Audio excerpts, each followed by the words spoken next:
kapatid, ito na po siya, si Harold Cabrera, ang Master Extreme ng Cavite. Hello, Harold. Welcome sa show. Welcome po. Ayan.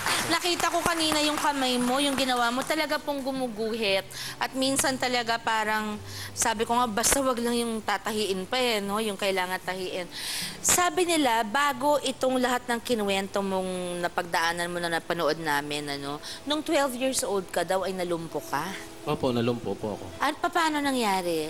Nalumpo kasi nung naliligo po ako sa ilog, parang ang aking nangyari sa akin, yung hindi nakikita, yung gawa ng maligno. Dinala po ako sa ospital, hindi na raw ako makakalakad. One time na nakita... Lumalangoy ka nun. Parang nalunod ka, in other words. Tapos yun, sa madaling salita, hindi na ako nakalakad kasi sa gabi nilagnat ako. May hindi nakikita na umano sa akin. Tapos dinala ako sa mga ospital, hindi na raw ako pwedeng makalakad, sabi ng doktor. One time, may nakakita sa akin na marunong manggamot, ginamot po ako. Ilang taong ka na noon nung nagamot ka? 12 years old na po noon. Hanggang sa...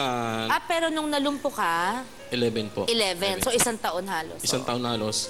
Doon ako nagkaroon ng pag-asa na nakalakad dahil sa nagamot niya ako. At tinuruan niya ako ng ganyang extreme. Itong nanggamot sa'yo, siya ang nagturo sa'yo ng mga extreme acts mo. Tinuruan po. Kabuhayan ba niya yun noon? Yun po. Ito yung masakit sa kwento mo, yung namatayan ka ng anak, no? Ilang taong ka noon at ilang taon ng anak mo? Edad ko po noon, nasa 17 po o 18. So bata ka na. Bata po ako noon. Tapos namatay yun, nauntog po siya. Nagkaroon po siya ng meningitis. Yun nga po na dinala sa ospital, ganun ang hinihingi sa amin. Tapos humingi ako ng tulong sa mga kaibigan, walang nagbigay. Ilang taon siya noon? Magdadalawang taon po siya noon. Babae o lalaki? Babae po. Saktong birthday niya, doon siya nabawian na wala talagang tumulong. At pikit mata ko na lang natinanggap na pangyari. So dahil sa kawalan? Dahil po sa kawalan, sa kahirapan. Talaga naman. Sana kilala na kita noon. Anyway, paano nabago ang pagiging magulang mo? Nagkaanak ka pa ba after ng trahedyang yon? Nagkaanak po ako after ng trahedya, yung bunso ko nga. Nabago po yung pagiging magulang ko. Siyempre, inisip ko na wag sanang mangyari uling ganon. Yan nga, ginawa ko na po yung extreme na delikado at mahirap. Kahit nakikita na nasasaktan ako, masakit. Pero hindi po ako namamatay o nadidisgrasya. Wag lang pong makita na mamatayin ako ng anak dahil mas masakit po yun bilang isang ama. Sa dami ng dinaanan mo at natutunan mo at sa dami ng kutsilyong gamit mo, ito na lang last question ko, Harold. Nagdadasal ka ba every time bago mo gawin? Kasi delikado, anytime pwede mo ikamatay, di ba? Sa tulad po, nagdadasal po ako kasi kailangan po rin po ng proteksyon bilang naniniwala tayo na napalit tayo sa Panginoon na lumikha sa atin. Kasama po yung kalakip din po yung para maiwas po yung mga nakakatakot na pwedeng makapahamak. So ayan, alam nyo na, narinig nyo na, hindi sa kadiliman ang gagaling o anuman. Kaya wag nyo na po siyang inisin. Nagdadasal din po, parang tayo lang. Iba lang po ang trabaho niya. Salamat na marami sa iyo, Harold. At sana ay lalo ka pang pagpalain. At sana maiba na yung trabaho mo para hindi kami ninenervyos sa'yo. Okay?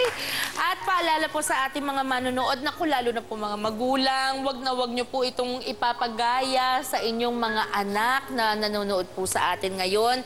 At kayo namang mga bata na medyo malaki na rin, please don't try this anywhere dahil sina Harold po ay matagal tinuruan nito at nag-aral ng mga ginagawa niya pong delikado, okay? So, gabayan lang po mga batang nanonood sa atin. Naka-standby din po dito sa studio para lang po alam ninyo mga kapatid, ang ating medical team para po sakali pong merong isang extreme performer o ilan sa kanila ay medyo masaktan sa kanilang gagawin for us today, ay syempre nandyan naman ang tutulong medically, okay? So, hindi po tayo masyado mag-aalala. Eto na po, isa pang extreme performance number 1 from Harold Cabrera. Ano ito? Merong fluorescent na ilaw, may tubig, at merong martilyo. Okay. Fluorescent at tubig. Gagawin ko dito, papasagin ko yung fluorescent.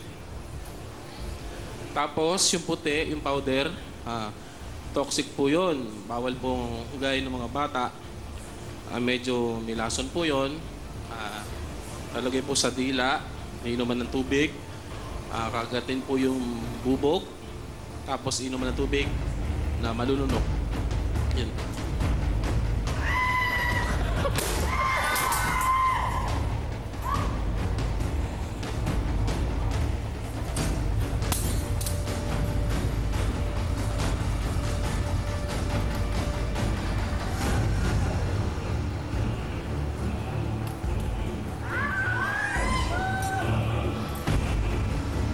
Hindi po yan tawas. Hindi rin po yan pulbo.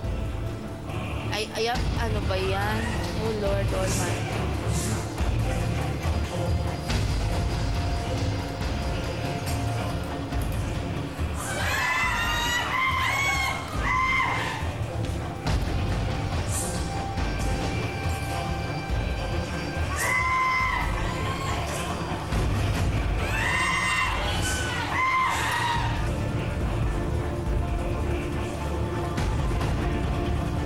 Magbabalik po ang SKMK.